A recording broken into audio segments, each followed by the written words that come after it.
Most people that I've known, especially that first year, it takes several months to process after you get back from Burning Man to really understand where you were at in that environment, let it take its hold on you. You don't get everything right away out there. That transformation is messy business. This is A Joyful Rebellion, the podcast that explores that moment you realize the life and success you worked so hard to create didn't come with all the fulfillment you thought it would. I'm your host, James Walters, and I want you to be the author of your own story. Each week, I connect with people who inspire bold answers to the question, what do I do now to create a life I love? If you're ready to start answering that question for yourself, you're in the right place. So let's start a joyful rebellion.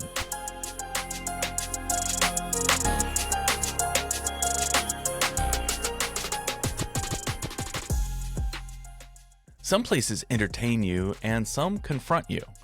My guest today is Sarah Marshall, a writer who's spent more than 2 decades returning to an annual event called Burning Man. Not for the spectacle, but for the transformation. Because what began as curiosity became one of the biggest turning points in her life.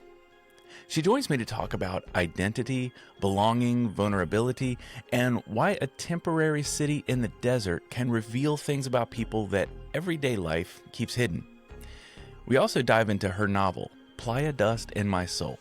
It's inspired by the very real human experiences she's had out there. So if you've ever wondered what happens when people step outside their roles and into something more honest, this one's for you.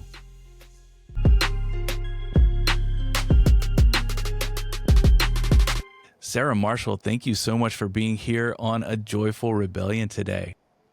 I'm excited to talk to you, James. Thanks for having me. Well, welcome. You have a really interesting story, and I looked at it and I thought, okay, I've got to talk to Sarah because you've been going to this thing that I've been curious about for a long time, and I've seen some of my friends go, and it's called Burning Man. That is what got me curious, but what even took it a little farther, you've written a book. It's a novel, and it's called Playa Dust in My Soul. When I started reading a little bit more about that, I said, I've got to talk to Sarah, and I've got to figure out what led you to attending Burning Man in the first place and what experience you had along the years. Because if I'm correct, it happens out in the desert. They put up a whole city for, a week or 10 days or something.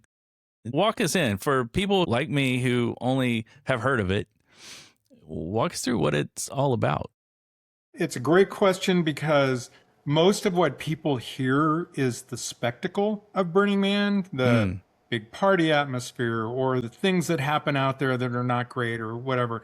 And what I wanted to do in writing a novel about it was give people a lived experience of what it's actually like to be out there day to day and what people go through. And the reason I wrote it is because my first year at Burning Man at the beginning of the 2000s was very much an inflection point for me. And I've had a couple of big inflection points in my life. And this one was such a powerful inflection point that I have continued to go for over 2 decades. So I've spent a lot of time out there. I feel very familiar with it. And the book is just filled with real life experiences. Even though it's a fictional novel, it has real life experiences of what people are like out there, what happens, etc. So to actually answer your question, what is Burning Man? It's an event that happens at the end of August every year. It's the week before Labor Day, and it ends on Labor Day. So it starts on the Sunday before, goes through to Labor Day. It's a full week plus. And if you're building stuff, you might go out there a week or even more before and stay a week after to clean up after yourself. So It's in one of the most remote places in the United States, in the Black Rock Desert. The Black Rock Desert, much like the Bonneville Flats out between Salt Lake City and Nevada, is a giant alkali lake bed. And it's wet for part of the year, and then in the summer it dries out into this really hard-baked bed. And what's interesting about it is we build a city that's now, my first year was like 18,000 people. Currently, it's almost 80,000 people that go out there every year. It's the 4th largest city in Nevada for a week. Wow. Whatever is out there is because somebody brought it out there. The natural lake stance is there's not a bug or a weed or plant or anything out there. There's nothing out there except what you bring. So it's, in essence, this giant canvas on which we construct this event, this city, the things that happen out there, the connections that we make. It's all completely manufactured by the people that go out there. Whoa. Is it at the same actual site every year? It didn't used to be. It kind of moved around in the early years, and now I think they've stabilized in agreement with the Bureau of Land Management a single spot out there in which they build it. But it is pristine when we get out there, and when the last of the crews that are working out there leave, it is pristine again. We cart everything out there. We have this week plus life out on the playa, and then we all take our stuff and go home and leave it the way it was. And it is an exercise in liminal space in a temporary community, which you have to accept. The stakes of going in is you have to accept that you're going to have to let go of whatever's going on, whether it's the moment that you're meeting somebody or the event itself, and you're going to leave and it's going to be gone. And you have a temporary period of time in which you're going to do whatever you do out there. What drew you to it in the beginning, in the early years? What got you curious enough to go out there? It's interesting. In the late 90s, I'd heard about it, but it was like this thing, I should do that sometime. Yeah, it's interesting. I wonder what they do out there. Kind of curious. But I was also very tightly wrapped. I had lived into my mid 30s and then transitioned from male to female. I was a couple years in and still not comfortable with myself. I had lived this life of being in the military, working as an engineer, being in business environments, and I was very tightly wrapped and I kept myself fairly structured. But I had two groups of friends that were pressuring me to go to Burning Man. And I figured that year, with two groups of my friends saying, you need to go, this is a place for you, I should listen to the kismet and go out to Burning Man. And so I did, and I was very trepidatious. I drove by myself. I wanted to have an escape hatch. I didn't know if this was a place for me. And pretty much my first several days there validated that I shouldn't be there because it was just too much for me. And to say a little bit more about that, in my early life, I've traveled all over the world. I've stayed in primitive places, and I'm very comfortable with putting myself in new places and trying new things. But what I wasn't comfortable with was being in an environment that called for you to be fully yourself and fully exposed. That environment very much was a call for that for several reasons. And I can talk about the nature and culture of the event that makes it different from anything else you'll ever experience. But that was my first year there. I was not prepared. I was in no way was I in the psychological mindset to be out in this crazy, intense place and deal with what was going on out there. Yeah, was it about the vulnerability that you experienced of being yourself or fully being yourself? Largely, it's that. But I'll give you a couple of contextual pieces to that. Burning Man is predicated on 10 principles, and they're all important, but a couple of them really stood out to me in those first couple of years and really made my experience what it was. The first is the gift economy. And the gift economy says that there's no buying, selling, or bartering out there. There is only giving things away. So that assumes that you're going out there being prepared to fully take care of every bit of your needs, shelter, food, water, bathroom, all that stuff, and that you have enough left over for somebody else, whether that's in the form of a trinket or a service or building a camp that is an offering to the citizenry of the city.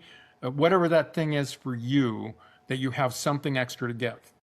And what that does is if you walk down the street in your city, I know I live in Oakland. If I walk down the street in Oakland and somebody offered me something for free, I'd be mighty skeptical. What do you want from me? What is this? What are you trying to do to me? Whereas in Burning Man, it is normal culture to walk down the street and just be offered, just be gifted something. And that knocks down the social walls between people in an incredibly powerful way. You immediately get connected very intensely with people, kind of your shields are down, and it makes for having this very vulnerable experience with other people.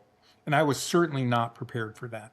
And the other one that really hit me that first year was the concept of participation, that when you go out there, you're not in the audience watching something happen, you are part of the action.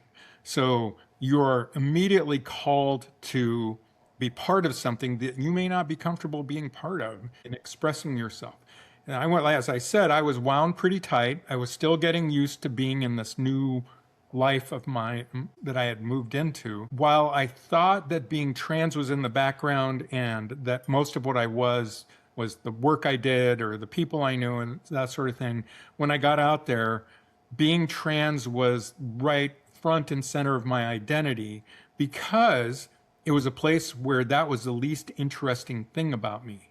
And it made me realize that I had it in front between me and everybody else I was connecting with as something that was in the way. It was something I had to deal with my identity and set it aside to actually be with other people.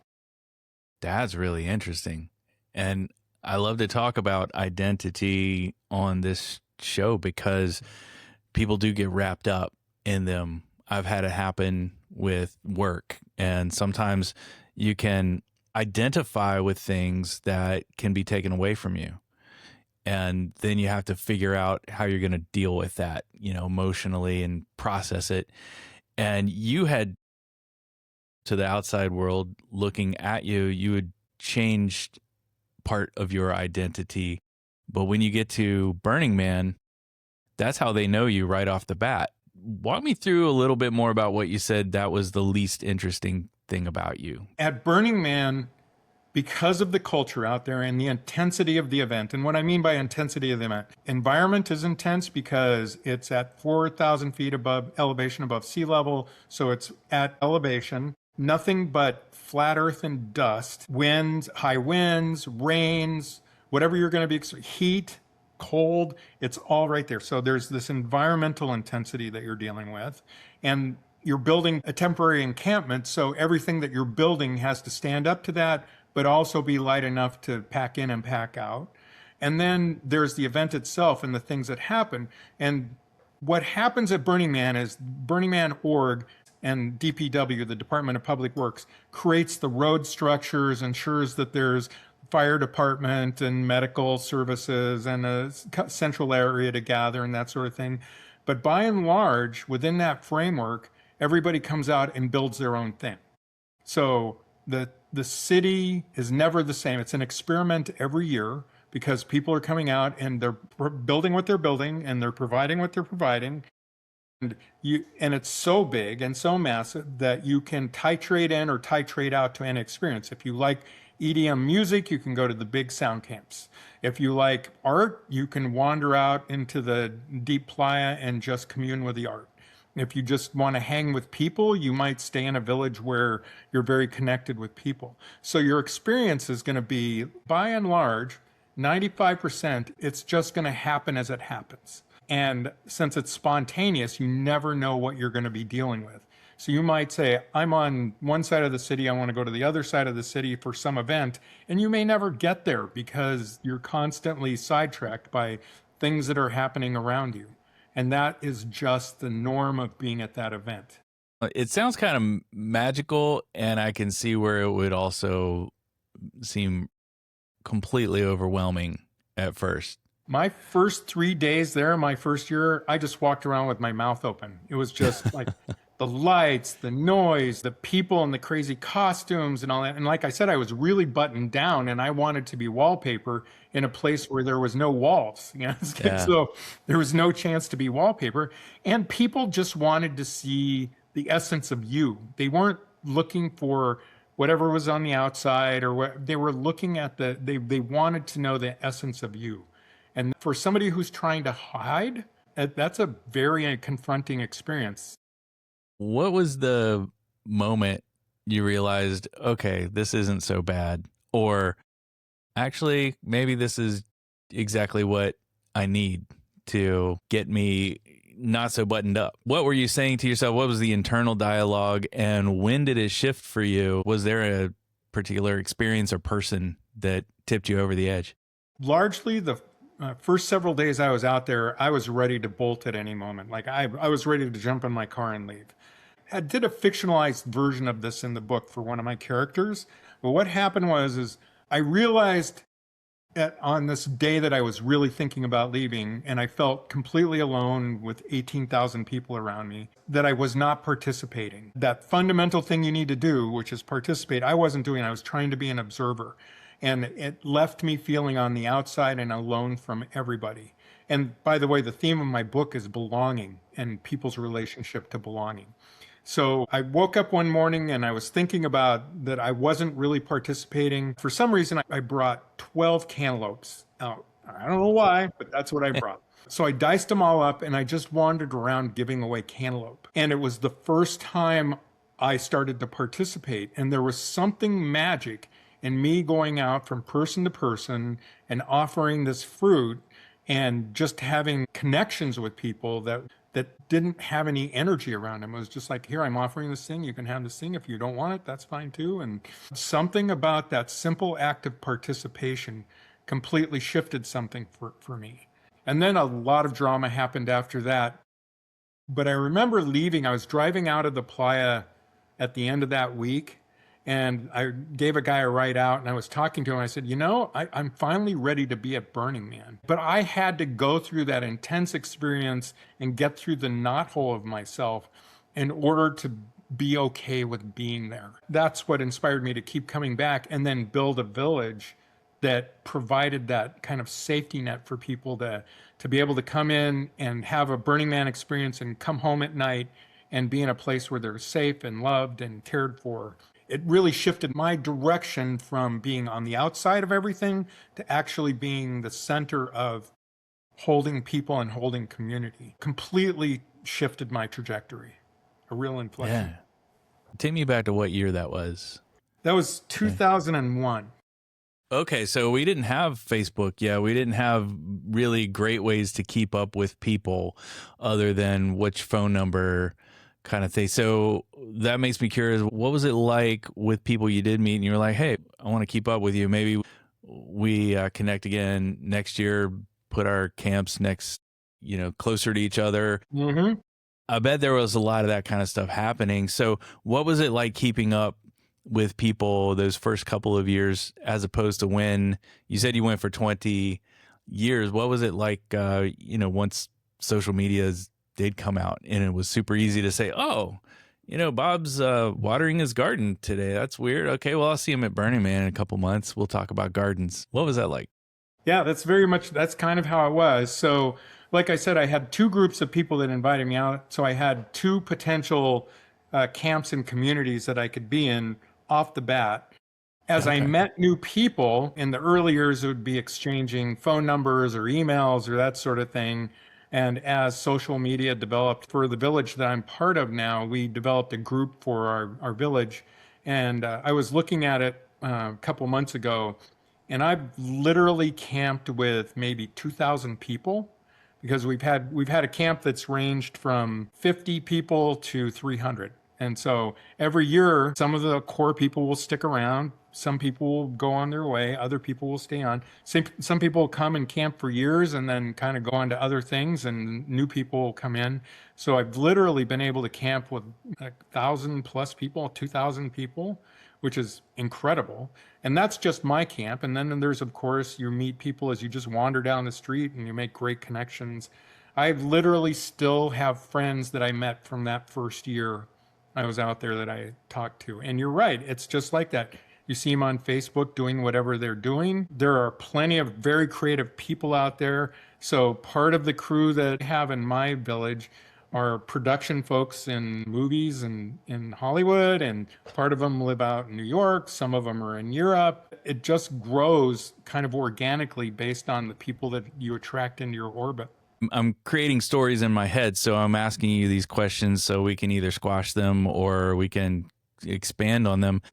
But the vibe I'm getting as I've seen things online and I'm hearing what you describe, Are a lot of the people kind of similar to you in that first year where maybe they have a life and they're playing a character that they've established, over the course of their life? They are this kind of professional. They are this kind of a partner. They serve this role in their extended family. And then they can get out to Burning Man and be their real self for whatever that means for a week. And that's kind of their therapy. They get it all there and they can express themselves, and then they go back to their role. Or is it something different? Yeah, so you're really hitting on something interesting there, because people range all over the place. It's all gray. I would say that there's kind of two general kinds of people that go out there. There are folks like me that go out there and have this kind of transformational experience that really shifts some core aspect of their being. And I would say there's lots of people that have that experience. They have this life that they're in, that they come out of, and they kind of pull themselves out of their own fishbowl into this whole unique environment and have a completely different experience that shifts things for them fundamentally. And then there are groups of people that come out there that, like, they were born for it. This is where I belong. I was not in that latter category. Now, my daughter, her first time at Burning Man, she was 5, and she's gone, I think, maybe 13 or 14 times over the years. She's now 27. So her growing up experience included Burning Man. And now she's comfortable everywhere she goes, it seems. That's cool. And I'm guessing people come around from around the world. From everywhere. And in fact, Everywhere. people that go out there and have this experience immediately say, I want this in my life all the time. So it's manifested in a lot of ways. There are regional burns. There are events all over the world called regional burns that people that are sponsored by Burning Man organization, but somebody there locally is doing the work of creating the event. And they're not quite Burning Man, but they're like a taste of Burning Man everywhere. And they're literally all over the world. South Africa, in the Philippines, et cetera. So they're all over the world. So you get a little taste of Burning Man wherever you go if you go to those regional events. And it's something that you can aspire to have in your life. You'll go out there, you'll get inspired, and you want that peace, and you want to bring it back out to the world. My first year, I was really crushed that it was over. And over the years, I've gotten used to the idea that there is this rhythm we go through, and you just have to keep letting go and take on whatever is next. What would you say that the people who have been going for as long as you can remember, what do they have in common? What is it they really want to get out of that week for themselves? It's interesting because a lot of the people that I know that do that year to year are now very, very close friends of mine. I was in London the last 2 weeks and met up with a couple of my friends that I first met at Burning Man and became friends with at Burning Man. And they go back to their lives and do their things. But I think what we in common get out of going to the event now, it's more like a family reunion of like minds. People that are similarly oriented, that we love the community that we have out there. We love being able to participate in something that forces us to think differently when we come back out of it. For me, the biggest aspect is my community that I have out there and the people that come into my community while I'm out there. And the other one is being able to experience the art, to be able to go out and commune with the art and see things that or just boggle me. How does somebody think of that? For example, there was a piece out there that was spread almost like a quarter of a mile. There were the kids' blocks, those old wooden blocks. Oh, yeah. They would range from the size of a golf ball to the size of 30 by 30 feet. And I couldn't understand what was going on with the experience. And then I found this chair. There was a side table to the chair and this plaque that said, "Make a wish." And then there was this book that you could write stuff in. So I sat down in the chair and looked up, and those building blocks that range from golf ball size to 30 by 30 feet all lined up and said, "Make a wish." And I was like, how did somebody conceptualize this and think of doing this? Wow. It was amazing. Wow. One thing you said a little while back, you said your book is about connection. Mm-hmm. And something I've been thinking about a lot over the last several years is how much we've lost connection with each other through just technology. Things are so much busier. I know when I was a kid, I just went out with my friends and felt like I just rode my bike everywhere all the time. And my friends would hang out, and it was just us experiencing life. And I was thinking about all the things that keep us disconnected and not working with one another. And one of the other big ones is that we're really comfortable, as a society, especially in America, where most of our needs are taken care of. We can order food to our house. But if I think about times long before us, times which we would say were long gone, where communities had to come together against the elements, because the elements were not trying to kill them. They were just the elements. They were doing their thing. But if you weren't careful, if you weren't smart, and if you didn't work together, the elements were going to get you. And it sounds like this is kind of a recreation of that, because you go out to this salt flat, it's dusty. It's not like you just plug your stuff into the power pole, because there's probably not a power pole out there. Somebody has to bring a generator. Somebody has to think about all these things. And people have to collaborate and say, okay, how are we going to make sure we bring in enough water? How are we going to make sure we bring in enough food? And if someone had a bad batch of cantaloupes, who's going to sort of fill in the blanks to help them out? And it's that kind of, there's so much in our society now of us versus them. There's so much tribalism that is, one tribe against the other, trying to prove they're wrong or they're bad.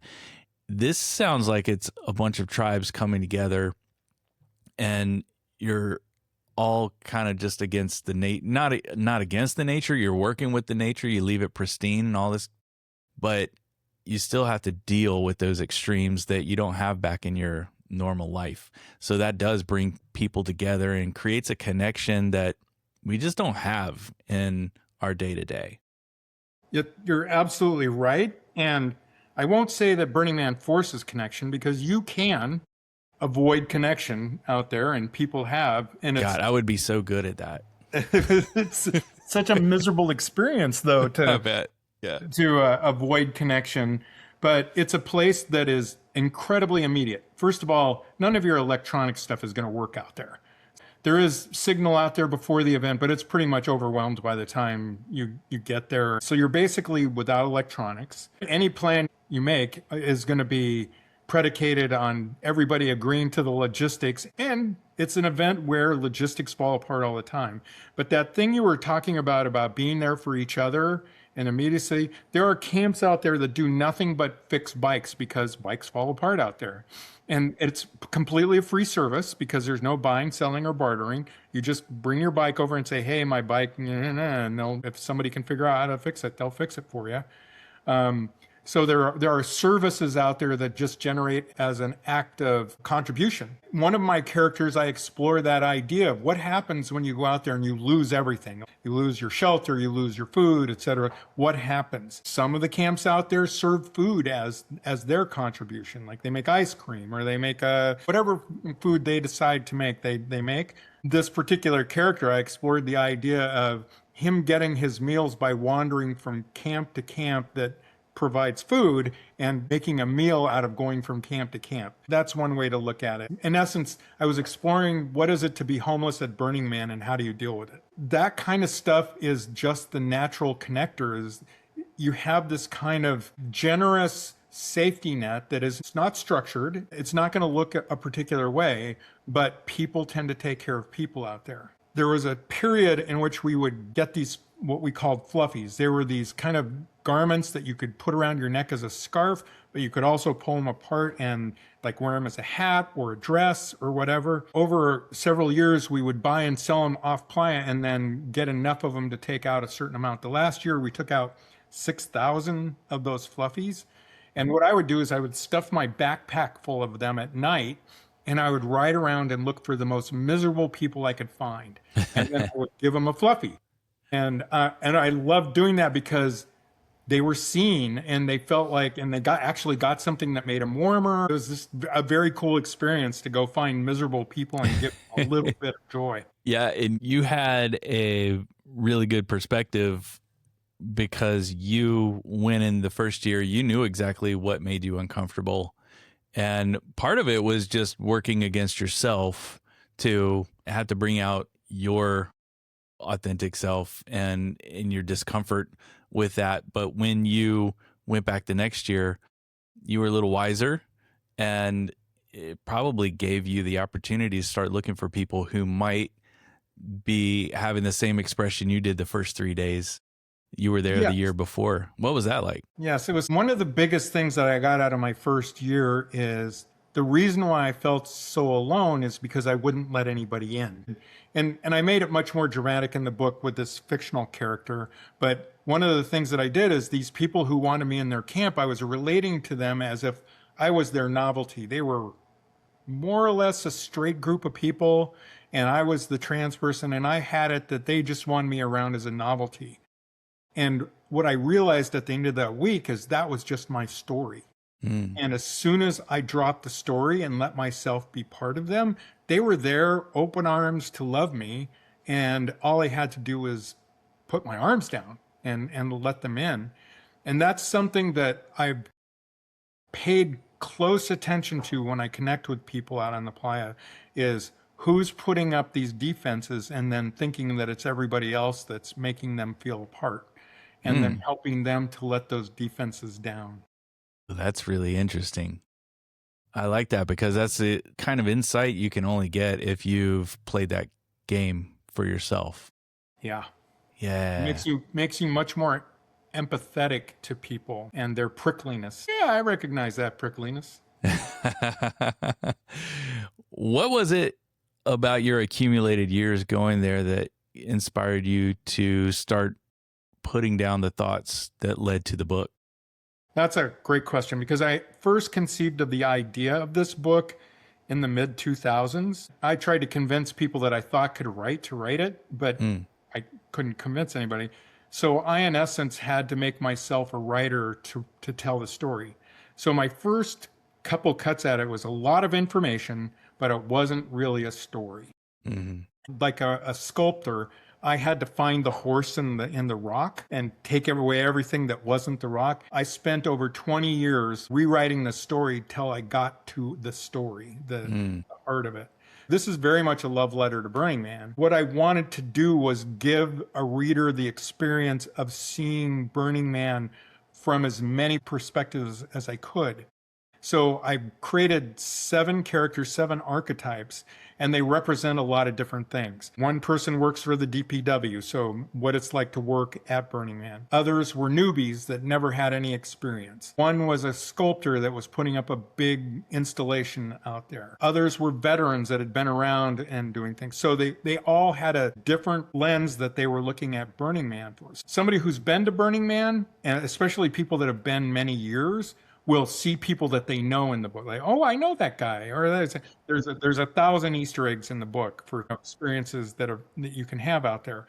And then for somebody that's never been, they'll have a real lived experience of what it's like to be out there in this environment that most of the things you do out there are volunteer, and you're doing it out of your own volition. And you might volunteer for something that looks like it would be, oh, that's just work. Why would I volunteer to do work out there? But it turns out to be this really amazing experience that you have. And there's tons of that availability out there. It was my way of being able to step away from the spectacle and give a real lived experience of what it's like to be out there. And for someone who reads the book and thinks to themselves, this sounds cool, I ought to check it out. I'm not doing much in August. Yeah, I'm going to sign up. What are some things they might want to prepare themselves for? The book does a good job of being a primer for somebody that's never been out there, because it exposes you to all the extremes of what can happen out there. So it's definitely you have to have environmental preparation. What are you going to do for shelter? What are you going to do for food? What are you going to do for water and staying hydrated and all that? What are you going to do to deal with the sun and the being and get really exposed, etc.? So there's that environmental thing.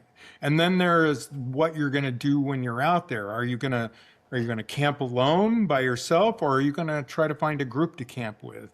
Because there is so much regional activity, lots of people can look up what's local to their area and say, well, I want to go to this regional event and get to know some burners. And you might find a group of people that you want to go out and camp with. So you have this safety net immediately around you. And then there's the staying in compliance with the event. So that immediacy, there's the leave no trace requirement. And that means there's literally nothing hits the ground that isn't taken care of right away. It's called material out of place, MOOP. And it's everyone's job to catch whatever's on it. And literally, people that smoke, they smoke into a tin. All their ashes go into a tin, and there's nothing lands on the playa and stays there, because it all has to be cleaned up and taken away after the event. There is an immediacy to living out there that is very different than, like, most of my life, because I do a lot of strategy work, is conceptual. I'm thinking months or years into the future. I'm thinking of solving big, complex problems. Out there, I'm looking at the shade structure to make sure that it stays up. I am making sure that I'm fed and that my friends are fed. I'm making sure that the people around me are hydrated so they don't pass out. So everything becomes very immediate out there. Your attention and your anxieties are all focused on right now rather than something that's conceptual.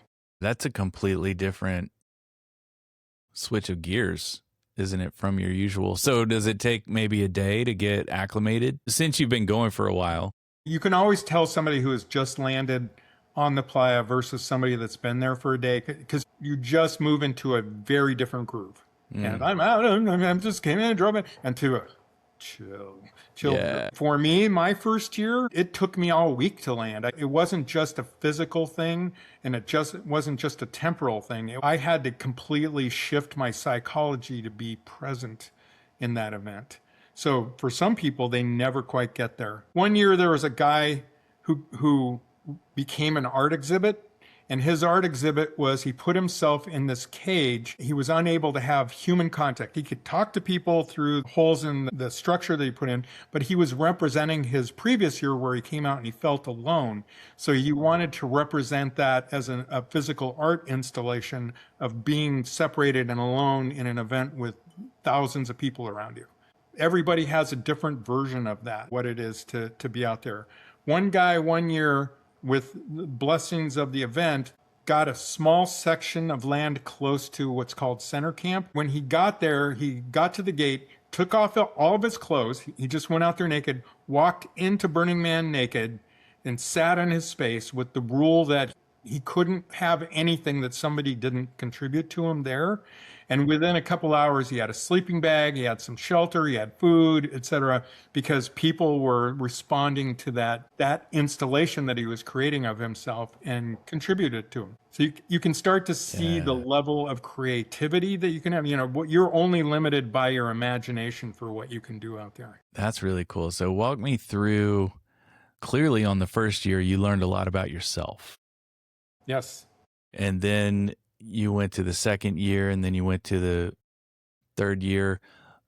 Tell me how you were different maybe from year 1 to year 5 than year 10, because every time you do something, you learn just a little bit different. And then once you've learned a lot, then it starts to become about tweaking the nuance of things.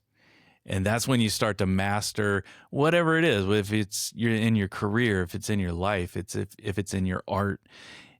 And you were having these experiences year after year. You were seeing some of the same people. You were meeting new people. You took what you learned in the first year and started to apply those things to people who you saw some of those same characteristics of being a little freaked out by the whole experience, and you knew you could help them. So what was the difference between year 1 to year 5, year 10?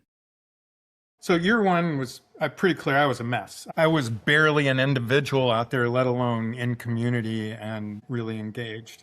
By year 5, I was very much part of a camp, a village, very much part of planning, executing things out on the playa. So building the shade structures, ensuring people had meals and things like that. Got to kind of a veteran status, but it was more in I know how to take care of myself. I know how to take care of other people. By year 10, I was very much a leader of the village that we had. By year 15, stood up as we called it the mayor of the village, which is kind of a cheerleader, organizer, and all that kind of stuff. Not really a status thing. But by year 15, I'd gone through the cycle of being a leader for several years, getting tired of it, stepping back. And at that time, we kept reinventing the wheel. So by year 15, I said, what we need is a kind of a repeatable way to do this so that when new leaders come in, we're not reinventing the wheel every time. So I wrote a village guide one year that basically taught people how to do everything, how to set things up, how to take them down and put them away, how to set up an energy grid, how to run a kitchen, run each of our camps and that sort of thing. And I wasn't sure how people would take it because people don't necessarily organize too structurally out there. But people loved it, and it quit being mine almost immediately and became something that people kept refreshing every year so that we could update it to whatever it was. So now the village that I'm part of actually uses that guide every year, and we've been able to do something else. By year 20, we were setting up kind of a leadership cauldron, so to speak, in which people could, if they wanted to express their leadership and they'd never led anything before, we gave them a safety net. So what does leadership need? You got to be part of the culture, which is pretty straightforward if you're in the village.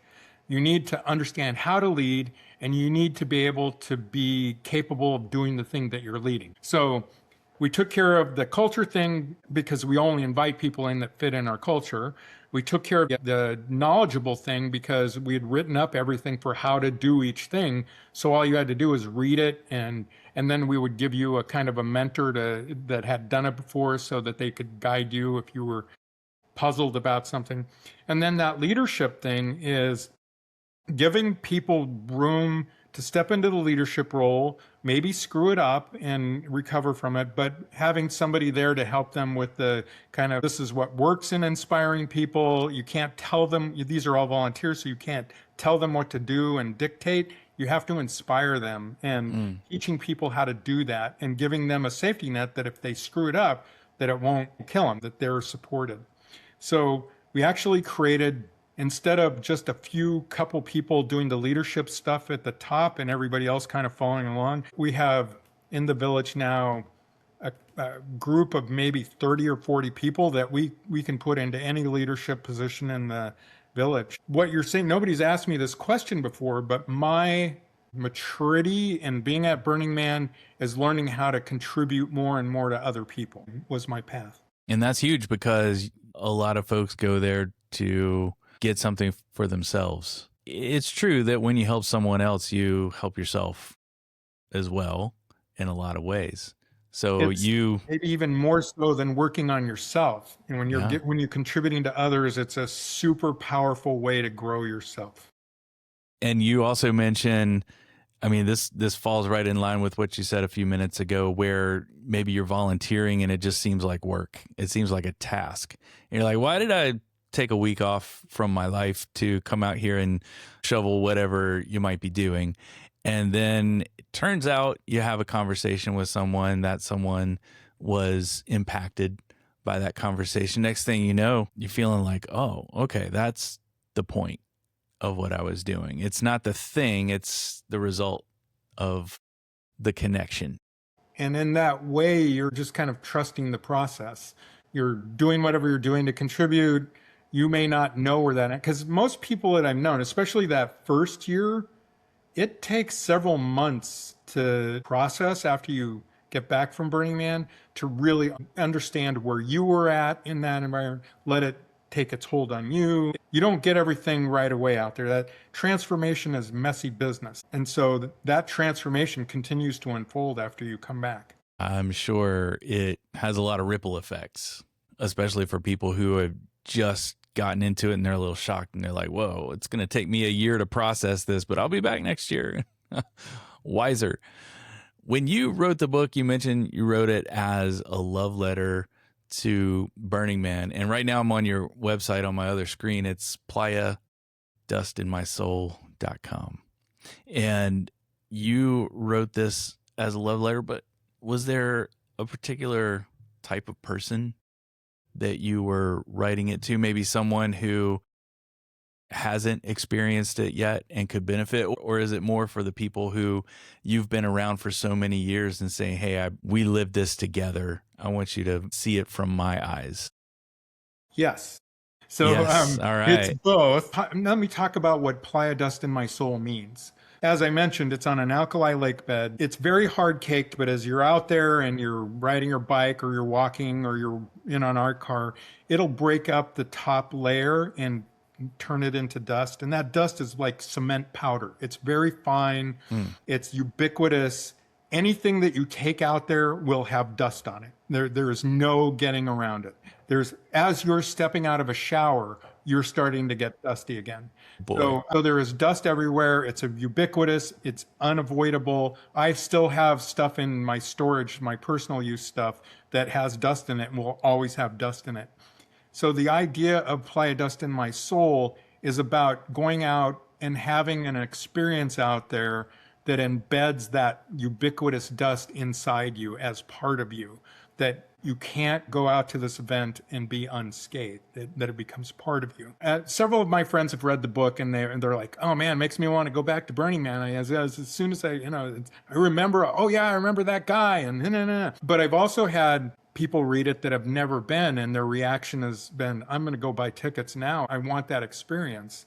And I don't pull my punches on the difficulties that you're going to endure. I want you to understand all of it in its complexity, that it's magical and it's also intense.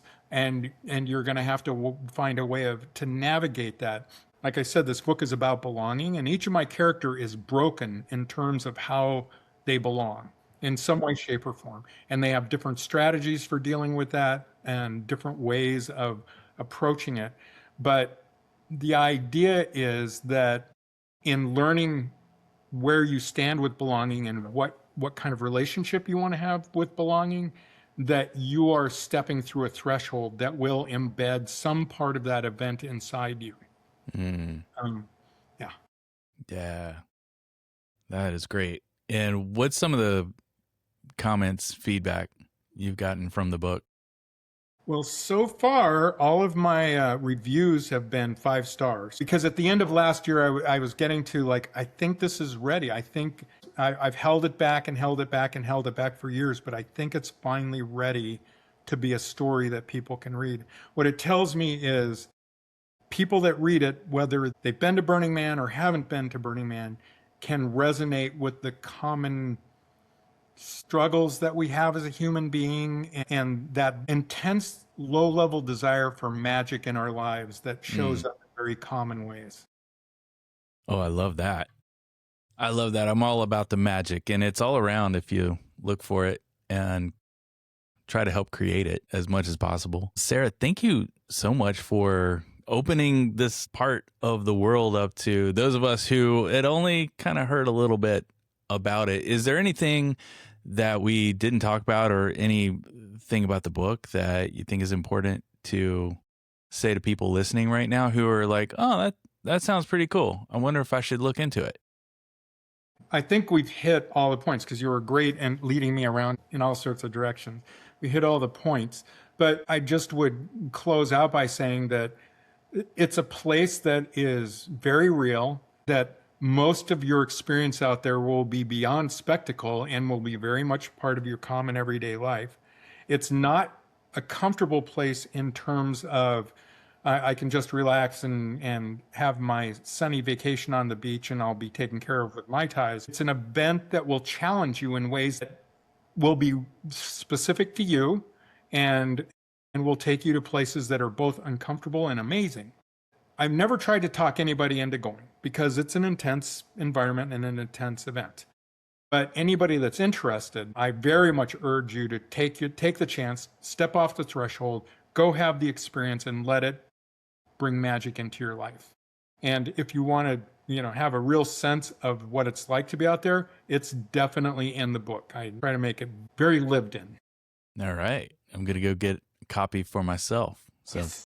yeah, thank you so much, Sarah, for sharing. And I can't wait to dive into this book. I'm excited to hear back from you what stands out for you. Well, yes, I will let you know. I love a good story, and just seeing the picture here on your website is a beautiful picture. You said your daughter took that picture. My daughter not only took the picture, she did all the art that's in the book. She was my muse for maintaining the integrity of the characters. She read it when it was still very rough. And then as I would write forward, she would read what I would write and she'd say, that character wouldn't do that. And so she would keep me honest in the characters. So they're real living people. The kids tend to do that, don't they? They do. They like to keep you honest. And yeah, I've got a daughter too. So that's a thing that all of us get to experience who have that situation. Well, again, Sarah, thank you so much. And I am so grateful for you taking time to be here today. And I'm honored to be on your podcast. Thank you so much for inviting me. Thanks for joining me today. If something in this episode stirred something in you, don't keep it to yourself. Screenshot it and tag me, or DM me on the socials, send smoke signals, whatever works. I want to know what you're plotting. This show isn't just about listening. It's about building something real together. So I hope to hear from you soon, and I'll be right here next week when you're ready to keep the rebellion going.